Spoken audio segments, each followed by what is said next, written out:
Have you ever wondered how your sales performance compares against your competitors and peers? The B2B Sales Benchmark Report provides the definitive guide to what success looks like in 2021. See how you compare in terms of win rate, sales cycle, average deal value, relationships, and engagement. You can see the results and get the full report at ebster.com/B2B-sales-benchmarks.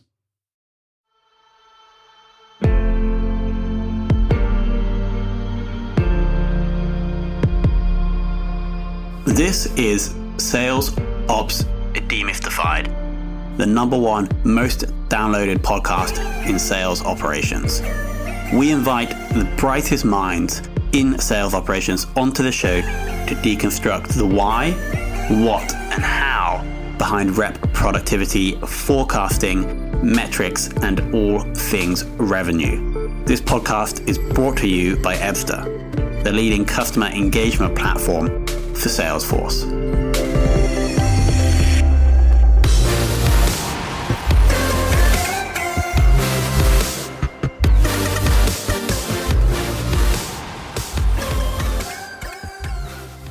Hello and welcome to another edition of Sales Operations Demystified, and we're joined by Jonny Day of CrowdCube. Hello. Head of sales operations. Yes.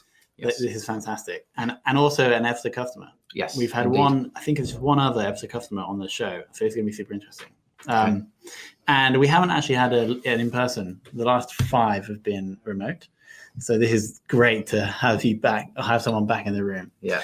So we're going to go through the normal 9 questions. If you have any questions, if you're watching live, feel free to ping them in the chat, and we will answer them as well as we can. So, Jonny, how did you get into sales operations? So it's been a bit of a strange one for me.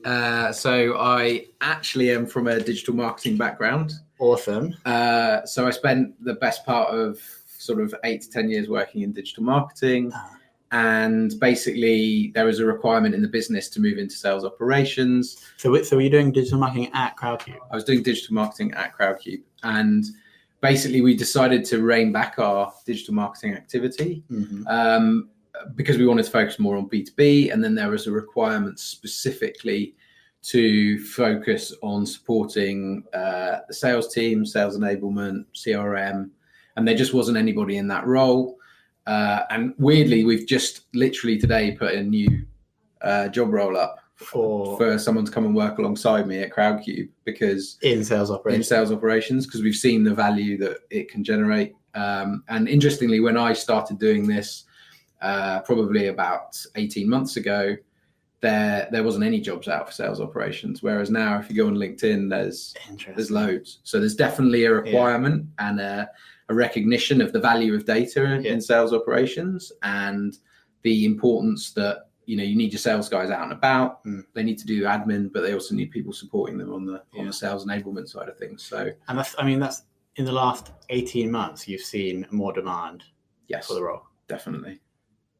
I see. I like this makes sense because there's so much more of a buzz around the topic, but I'm struggling to understand why. I think because there's always the challenge between sales and marketing. Yeah. So originally, when I moved into the sales team, I was still actually reporting into the CMO. And I'm from a world where back in the day I was having to manipulate and manage Google feeds, and that wasn't all automated. So I'm quite kind of data savvy, and basically you're in a situation now where you've got to keep your data really solid and robust for the sales guys so that you can monitor the pipeline. You then need to keep the data really robust so that when you get to year end, you can do your connection between pipeline and revenue. And then you also need to keep it really tight for relationships with third parties and partners. And then you also need to keep it great for the marketing guys, because a huge amount of retention is driven off the data. And so you end up in a situation where if you don't have great data from the sales guys, then everything slowly starts to creak and fall over. So that's the requirement, is sort of forcing and training and educating. And so do you think then that the reason it's much bigger now than it was, say, 2 years or 3 years ago, is because there's more data? Yes. That's why? Yes, definitely. Cool. Okay, that makes sense to me. And that's probably only going to become more of a requirement in the coming years, right? As we get more data. I think so. Okay. Cool. Yeah, and I think more and more of the big platforms. I mean, if you're a Salesforce user or a HubSpot user, they've got incredible, GUIs on top of the platform, so you don't have to be a data guru. In the same way as if you're using DB Visualizer or something like that, where you're getting into the SQL and down in the detail. So there are those benefits, but there's also that connection between sort of analytics and data analytics, web analytics, Google Analytics, and then sales analytics. And the requirement is pushing more towards sales analytics. So no plans to move back into marketing anytime soon? Not at the moment. Not at the moment. But maybe. Okay, fantastic. Let's move on to question number 2. What do you think makes an awesome sales ops person? It's a good question. So I think you have to be. Quite. You obviously have to be passionate in order to be good at anything. You have to have that kind of that mastery of 10,000 hours, right? And I don't think I'm there yet. But how many hours do you think you have? Getting close. Maybe halfway there, I'd say. Yeah. In sales operations. In sales operations specifically. So for me, I mean, the way I tackled it originally, because I moved from marketing into a B2B role. Yeah. And then B2B kind of means CRM management, which is a huge part of sales operations. But for me, where the connection really came was using third-party data. Interesting. And so there's a huge amount of value and there's a huge amount of businesses that provide data. And that's fine. But the way that you use and execute that data then obviously enables your sales team to grow, because what they're all really crying out for is sort of that inside sales piece, which is, how do I make sure my sales guy, who spent years and years training on delivering conversion through signing terms, shaking hands, closing deals, he wants more time sat in a room in our business with entrepreneurs and less time having to do manipulating data, filtering inbound, managing lists. He wants someone to do that for him so that he can just crack on. So we're using a lot of third-party data to drive growth.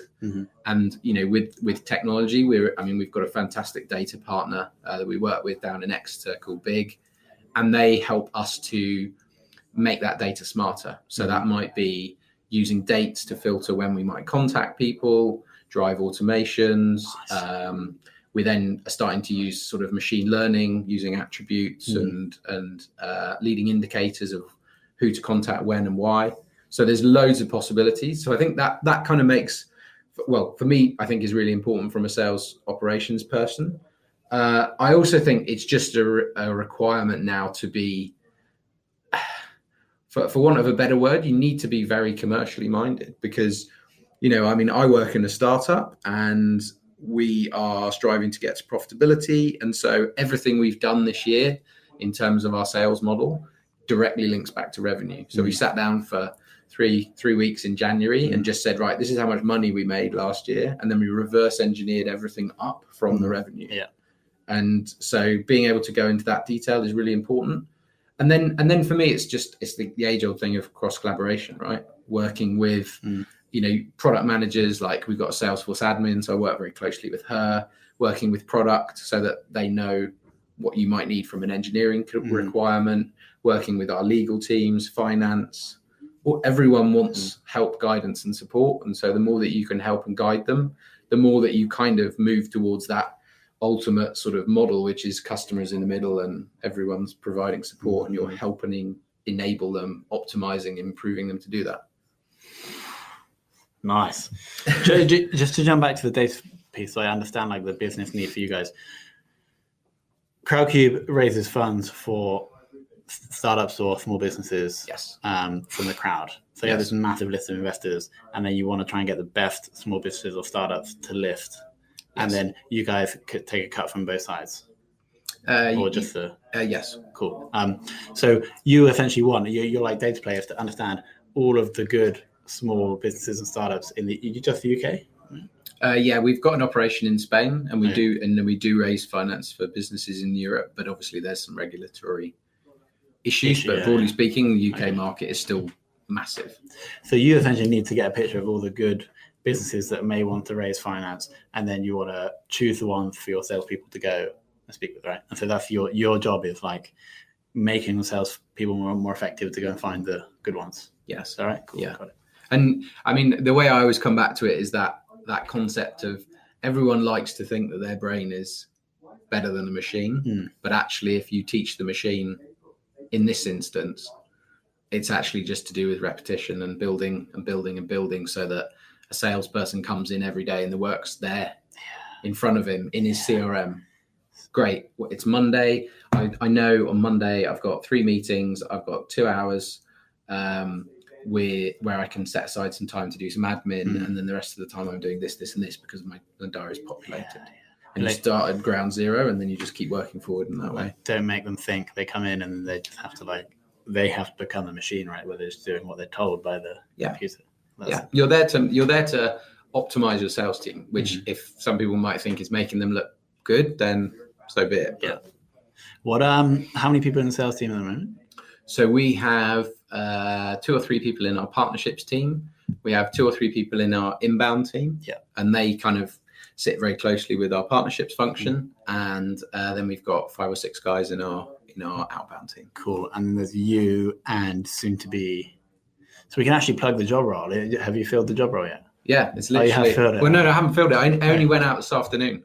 Oh, so let's plug it. Yeah. How can people find the job role? If you just go to CrowdCube.com and search for careers, it's on the careers page. Nice. So if you want to work with Jonny at CrowdCube in sales operations, go to their site, go to the career section and check out the job description. Anyway, cool. Moving on. Do you think sales experience is a necessity to be effective at sales operations? Fundamentally, no. I don't believe it is. I think to have a empathetic understanding of what salespeople's skills are and aren't is obviously valuable. But I don't believe that you need to have done sales to be good at sales operations, specifically because, like I say, I think a lot of it is to do with being logical, ordered, structured, comfortable with process, having the ability to say no, prioritization, all the things that in a way a sort of a good product manager does. That they're able to say, look, we can build technically anything, or engineers say we can always build what you're asking. It's just a case of time, money, where does it sit in the roadmap, what's the prioritization. So I don't believe that you have to be a salesperson. Yeah. But you essentially were in sales before, right? Yes. Not like in your digital marketing role. Like your goal is, when you're marketing, is to sell something. Yes. But I guess you're just not doing it in person. It's one-to-many as opposed to one-to-one. Yes. In some, yeah. So you are as you actually said before, you are quite commercially minded, or you must be, because you went through that marketing. So you understand like the process of buying.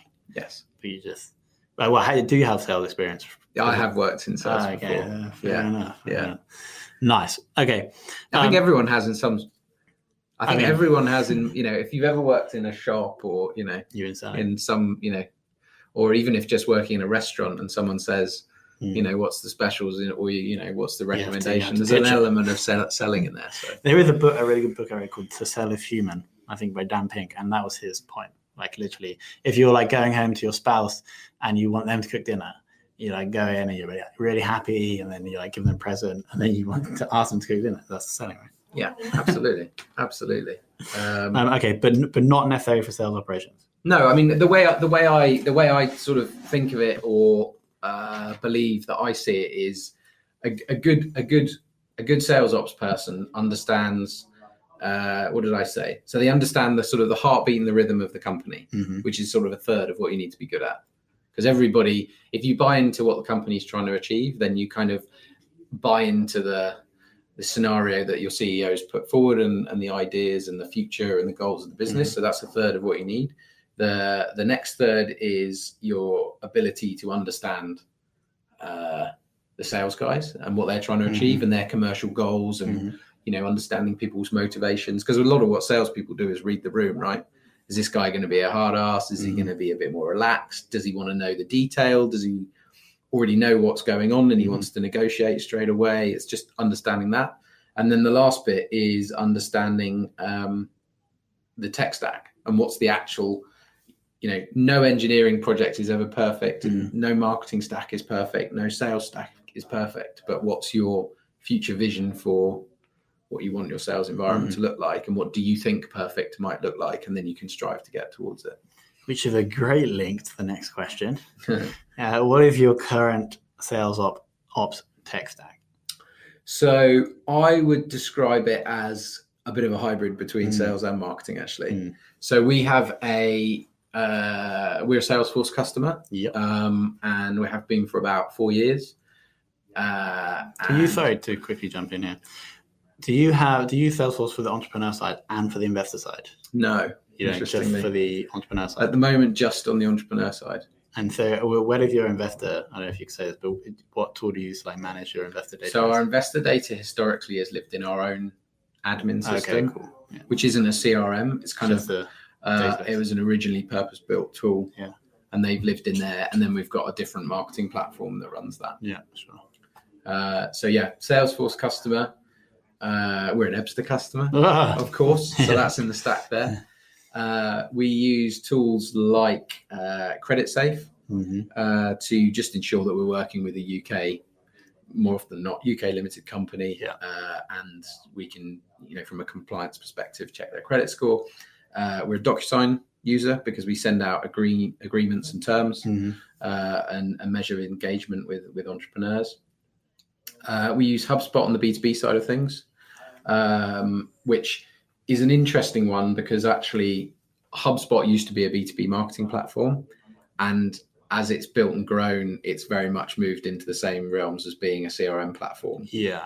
With a app exchange in the same way as Salesforce. So you end up with a slightly confusing data structure.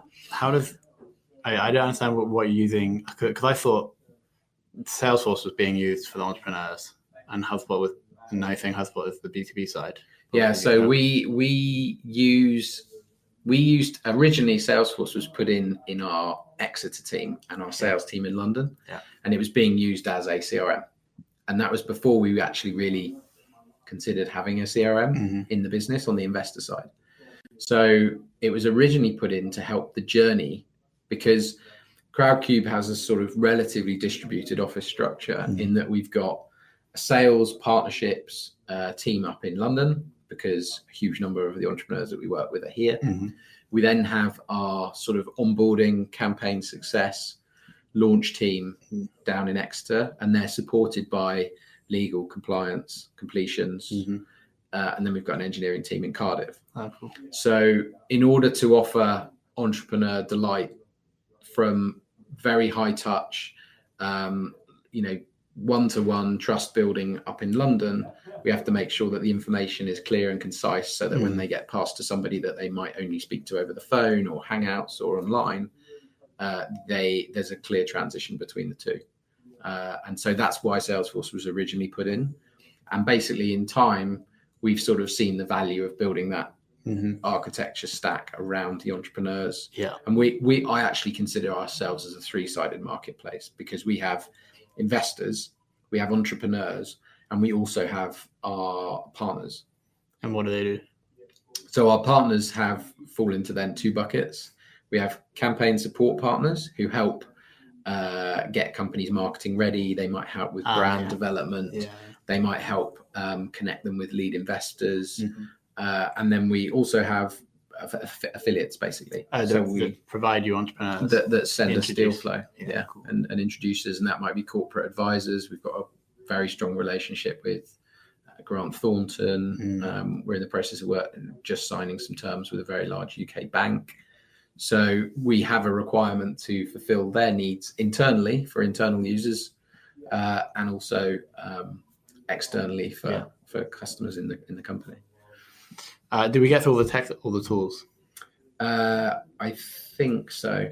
Oh, the other one that we use, which is super, super smart, which I'm actually really enjoying, is we also use, like I said, third-party data providers. And so what we're actually doing is taking third-party data, we're then placing it into Salesforce, and that essentially puts it in our CRM. We then connect our CRM to LinkedIn Sales Navigator, And there is now the functionality within LinkedIn Sales Navigator to create advanced searches that uses the data from your CRM. Yeah. So we're basically leveraging third-party data to say, this is the data we already know about, and this is the data we don't know about, which then means that we don't, as a sales team, spend time all looking in the same place. So you're saying that when a salesperson is searching LinkedIn Sales Navigator, they can see that data from the CRM from the third-party provider? Yes. Okay, cool. Which is similar to something that Ebster does as well. Yeah.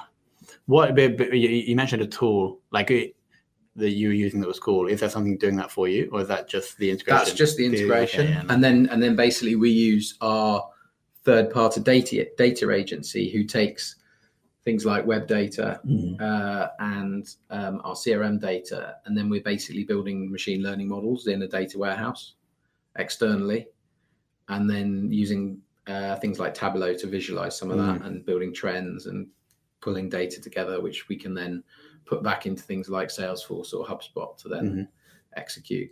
So what's like a core insight that you could, or advantage that you could prove or use from machine learning on that data, like a thing that someone like me would understand? So for example, the most important thing for most people when buying something is relevancy, timing, and context. So we're trying to use data to make sure we speak to the right person at the right time, and that we use some structure either from the data we've got or as part of the research function of a outbound team member to connect those pieces together. And that then means if someone's interested in raising finance, there's no point me ringing you up the day after you've just completed your first VC round, because you'll probably say to me, I've had the most stressful 6 weeks of my life.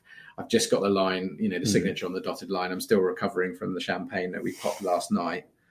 I'm not interested in raising finance right now. So for us, it's about connecting with those people at the right time. And making your salespeople more productive in the process, right?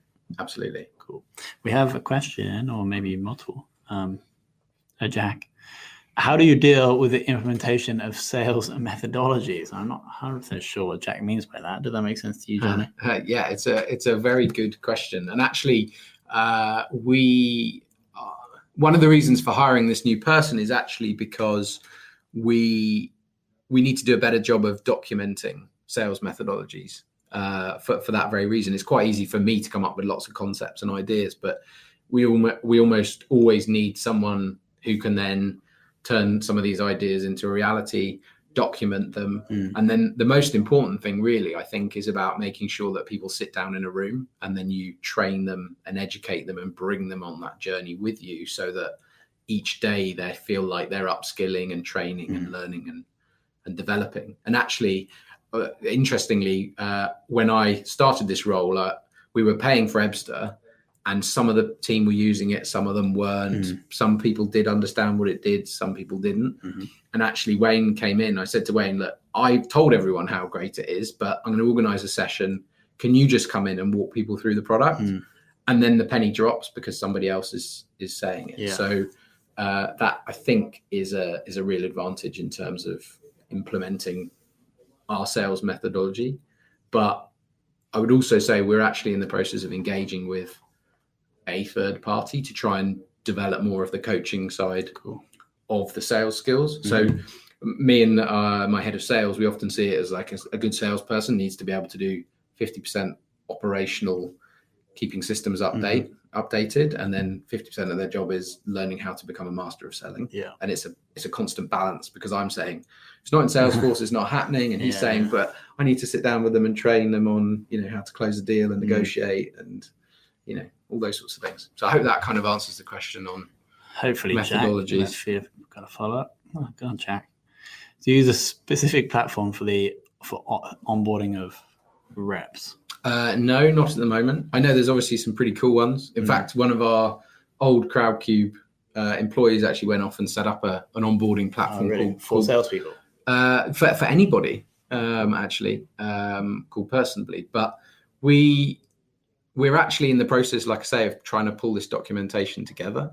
So for a long time, we were using like a Google site, and just trying to populate information that was sort of getting lost in emails and just trying to bring it into some semblance, so that if you were a new sales guy, instead of it being, hey, here's your laptop, it's a big city out there, off you go. So we're trying to make sure that we've got an onboarding process, which is session on Salesforce, a session on LinkedIn, a session on HubSpot, a session on how that merges with Ebster, a session on data analytics, a session on reporting, all that sort of stuff. So we do try and do that, but it could be better. And this person is going to be helping you with that.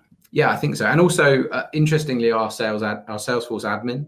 So our old Salesforce admin was more interested in moving into a sort of developer role because she was more that way inclined. Whereas our new Salesforce admin is very focused on wanting to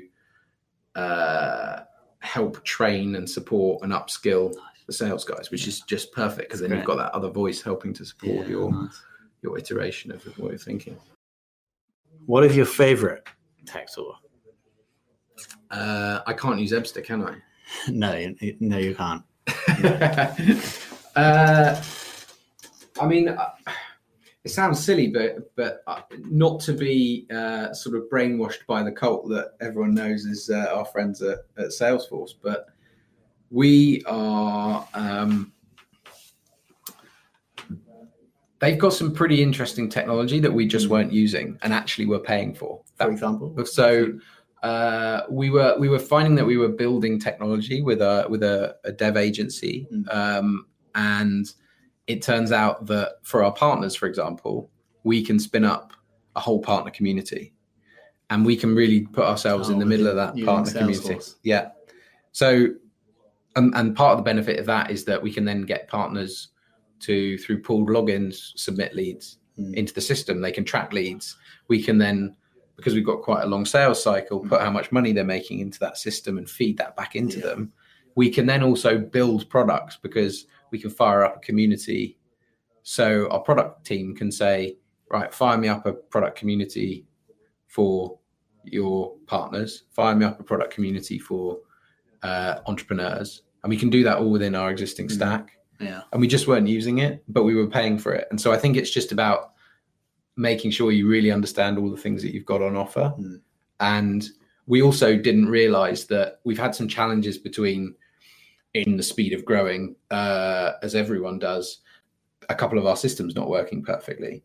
We actually have resource that we've paid for with Salesforce that we've never utilized to build some integrations for us. So again, I think in terms of what's my favorite tool, well, I think it's going to be Salesforce, because there's so much stuff there. There's so much stuff there that we just weren't using. And actually, if you push Salesforce, then the possibilities are pretty massive, actually. And I've got a friend of mine who works in sales ops over at a company called Alpha FX, and they've built some really cool stuff just with Salesforce as a stack. Yeah. So I think, whilst it is a bit of a cult, as we all know, and you get bought in, and if you spend the time, the power of it can be pretty good for helping to scale, I think. Nice. How do you deal with data quality? And as you mentioned, the CRM Salesforce admin, how did your role cross over with this person? So we're in the position where we're currently using Classic, and we're obviously going to have to migrate over to Lightning, which is potentially a pretty large bit of work. So we're just trying to divvy that up between us. We also use a platform. We use two platforms, sorry. One of them is called Cloudingo, which is a Salesforce data sort of checking, manipulation and management tool. So again, there's quite a lot of technical config in there, but using something like Cloudingo. I think so. We had Jay Corroya from Doctify. I don't know if you know him. I think that was the tool he was raving about. Yes, saying it's really good. It's pretty powerful once you get it set up right, but it is complicated, and it's obviously easy to break things at scale. Who is it you or the Salesforce admin who's responsible for? Ideally the Salesforce admin, but I suppose in my as I'm growing, I'm busy learning. So for context, our Salesforce admin left. We then onboarded an agency to pass over to. Yeah.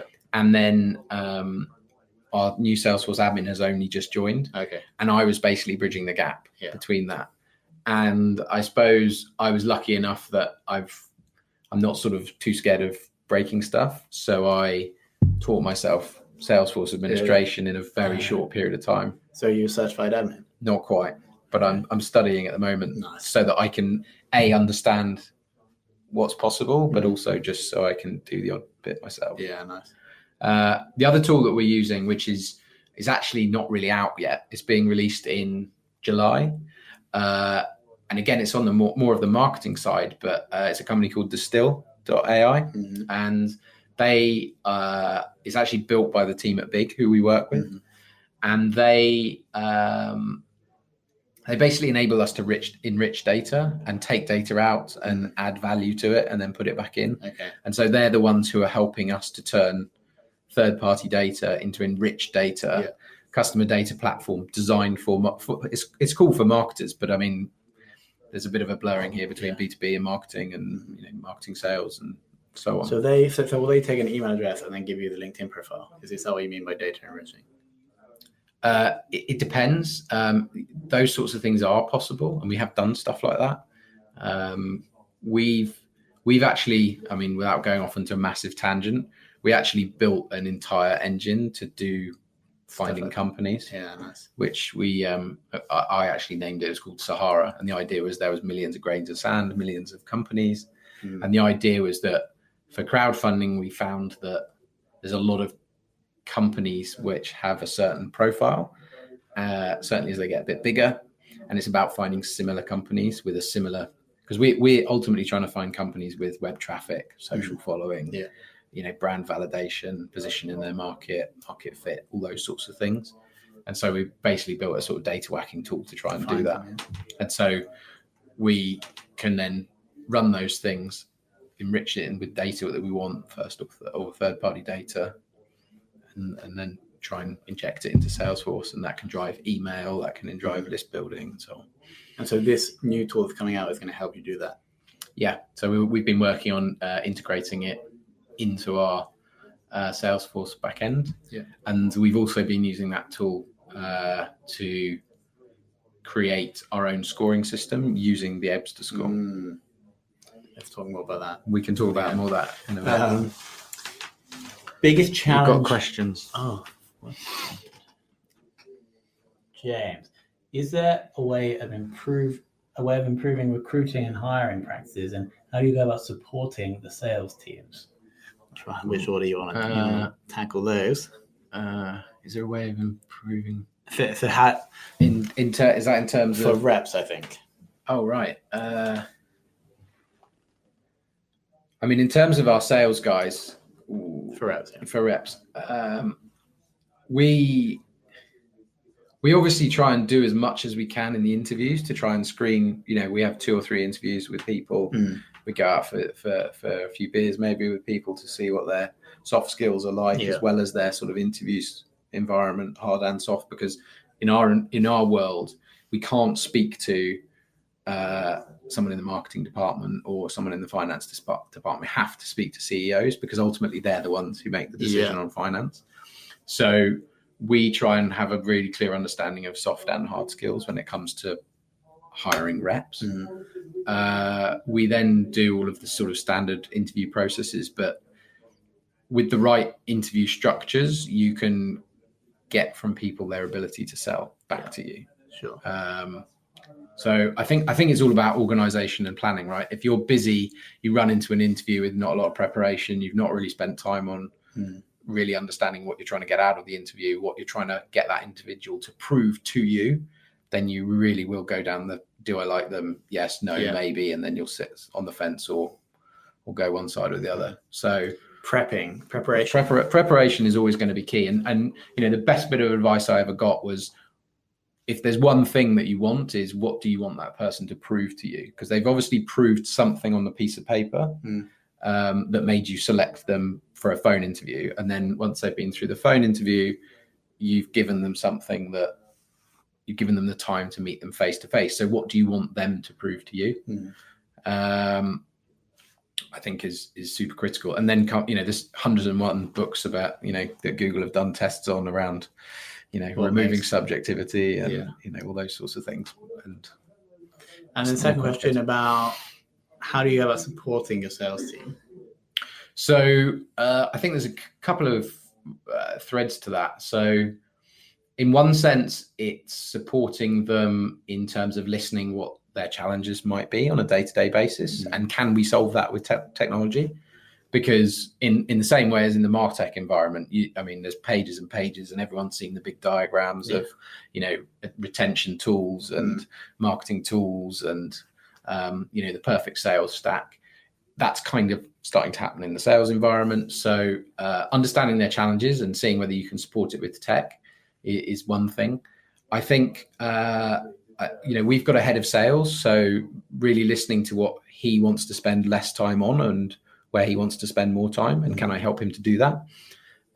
Can I optimize his ability to be out in meetings is critical for me. So whether that's sort of inside sales, list building, using technology to provide me with the answers to what he's looking for is really important. On the partnership side of things in our business, it's about making sure that we've got the right technology in place to help them scale and grow, right? Because our business, our board aren't necessarily bothered that we're losing money. They're interested in us growing. So my school of thought every day is, am I helping our sales team to grow? And am I helping them to generate more money? The closers are closing.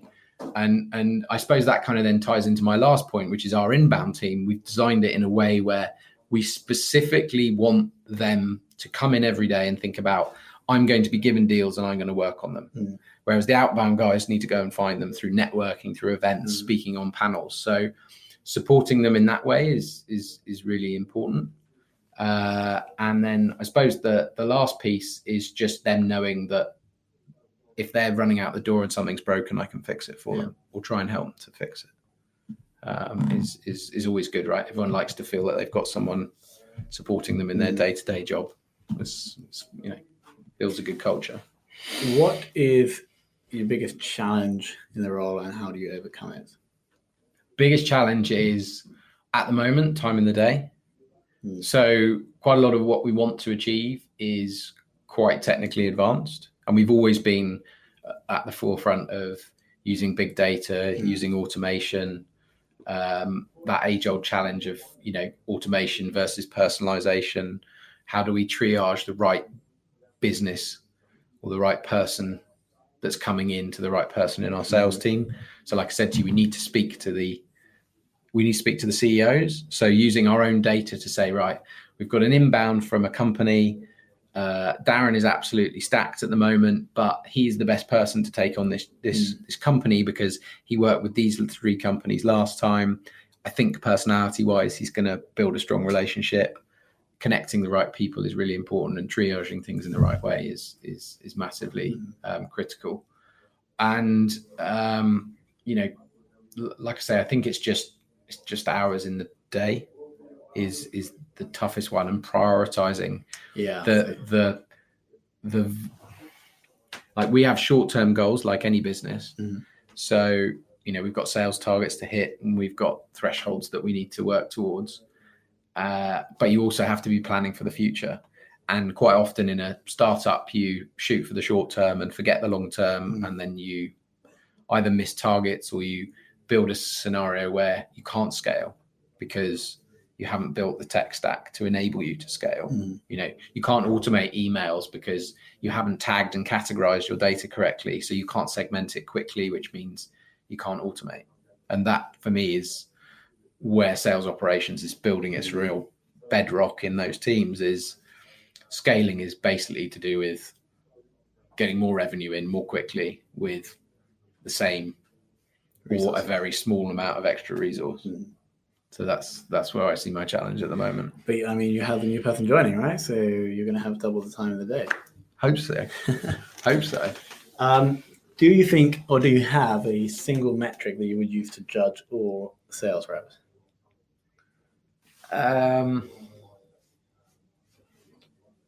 I mean, if I was being really critical, it's got to be revenue, right? Because you can, there's a lot of data now in the world, and there's a lot of fuzzy metrics.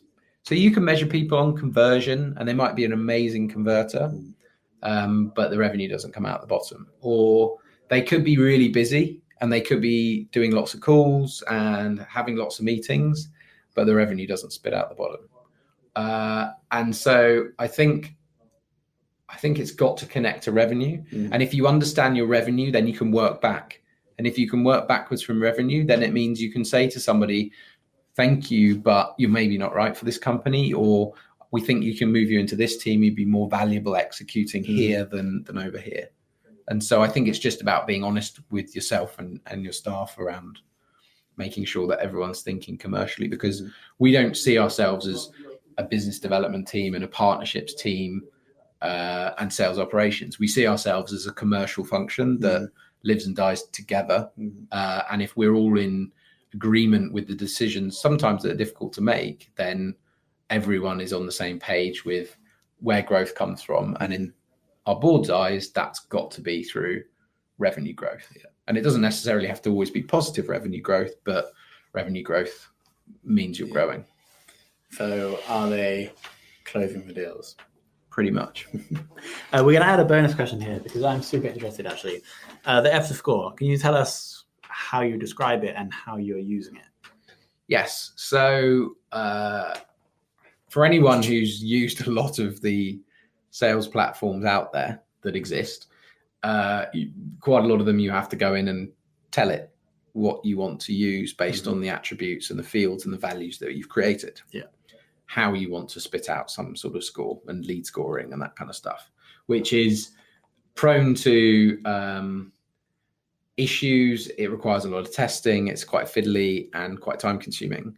Whereas for me, the EBSTA score ultimately is a direct measure of engagement, because we've recently, with help from Wayne, connected up our EBSTA platform at the back end straight into our G Suite, which means less problem in terms of onboarding, because we're not having to say to someone, follow these instructions, download this, add this, It's a little bit fiddly. I mean, it's fine, but it's much easier just to say, right, we've added you as a user on EBSTA. Everything's being sucked out of the back end, being injected into EBSTA. So that's a real bonus for us. And the score for me is just, it's very clear cut, because we have a measure of total engagement, which is the EBSTA score, which is inbound and outbound activity. And then you can then drill down into last activity date, 7, 30, 60, and 90 days. So you can start to obviously profile whether engagement is going up or engagement is going down. So from our perspective, if it's at a lead level in Salesforce, you've got a very clear indication without having to go into Chatter, look at tasks. If I just create a single report in Salesforce and I run all of my active prospects, say, and I've got a sales team of 10 people, these are the ones that are actually being worked on. And these are the ones that are probably going to progress and start to generate revenue before these ones, because this one's got a greater than 70 on the EBSTA score, which means the level of communication backwards and forwards is very high. Whereas these lower scored numbers or no scores means my salesperson's either just added it and therefore there hasn't been enough time for the score to develop, or what they told me in our one-to-one is absolute rubbish and that deal's not really going anywhere because there's no engagement. So it's sort of a good way of not checking up on people, but being able to monitor what's going on. And then in quite an easy way, right? Because you could get that data from other places or by talking to salespeople, but then it's not as reliable and it'll probably take you a lot longer than just creating that one report. Yes, absolutely. And then for me on the opportunity level, so for us, we convert from lead into opportunity, create account and contact in Salesforce. It's a way of us measuring their progression through our process, because they've gone through a process at the top of the funnel and they're moving into another process. And because our sales cycle is quite long, understanding their ability to progress from handover to go live, because we only generate revenue once they've successfully funded, it means we want to know where they are in our process. Yeah. So quickly on that, once they've signed the contract, do they go from sales to the success team? Yes. Cool. Okay. Yes. And we've actually recently created a quite a clever scoring system. So we have a prioritization score and a what we call a launch readiness score. So the prioritization score uses Ebster, and our guys at Distill are using that score and essentially mixing it together with a whole number of factors, from third-party data, sectors that we know tend to perform slightly better than others, merging that together, using engagement, and then pushing opportunities and saying, these are the ones that we think should be a higher priority because they're moving ahead. And then we couple that with a what we call a launch readiness score, which is how much of our process have they completed. So you might be super engaged, but you've actually not started the process. Or you might be not very engaged, but you're busy working on doing things. The video is ready. And we can see stuff, we can see progress. So they're not uniform together, but they can be worked independently. And then we merge that as a single score. And then that helps us to move people through our process. So every week you can review all the what do you call that single score? It's just called a blended score in call it the CrowdCube score. Well, CrowdCube score. Yeah. And so you can review that on a weekly meeting, and then the bottom 4 you'll like prioritize and be like, look, we need to get these guys to like do X or yes, because if they're an opportunity, they can generate us revenue, and if they're live, they definitely are closer to generating us revenue. Got it. Nice. Okay. Final question: who has taught you the most about sales operations? So I've done quite a lot of, because I was quite new to it and I know the role was quite new. There isn't a huge amount of information about sales operations. So I've done some reading. Where have you read? So there's I might even have it here actually. I think I might have written it down. So there's a book on Amazon, which is like, if you want to go for the bare basics, which is by a guy called W.W. Chi. Okay. I listened to that because it gives you a really solid foundation. What's it called? It's called The Basics of Sales, the Sales Operations Collective. Yeah, we'll link to it below on the blog post. And it's called W.W. Chi. There's another book that I've just started listening to called Predictable Prospecting, which is obviously about building forecasting models and pipeline development and using data. I've then coupled that with so like I said to you, we're in the process of bringing on an agency to work with on some coaching and development and helping our sales guys to master their craft. And they have a series of books and they are trying to make the people think about selling as a science. And that book's by a guy called Jacco van der Kooi, who's a Dutch guy. And the reason for that is because selling has changed. Gone are the days where you're just solution selling. Yeah, you know, it's got to be a much deeper.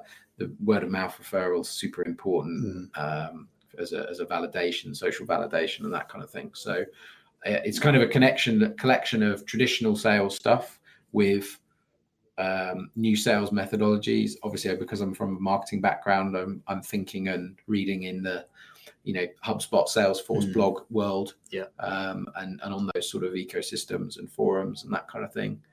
And I think that kind of then gives you a bit of a rounded sort of data analytics, sales, and then operations piece. And I'm also very lucky in that I've got a great head of partnerships who I sit next to, who is a really good sounding board. We've also got a really good FD who's also interested in big data and data analytics. So he's very strong on the financial side, and we have a strong chief commercial officer. So the connection between all of us means that we've all got our own skills that then amalgamates together, and that's always super useful, right? Nice.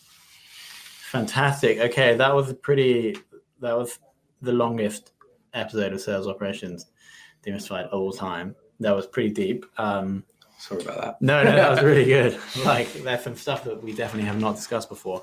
Jonny, thank you so much. What we'll do is we'll link to both CrowdCube and Jonny, and also we'll link to the job description below.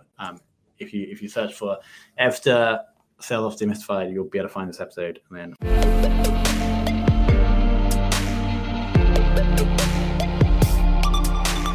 Thank you for listening to this episode of the Sales Ops Demystified podcast. If you are listening on a podcast listening application, then please subscribe, rate, and review.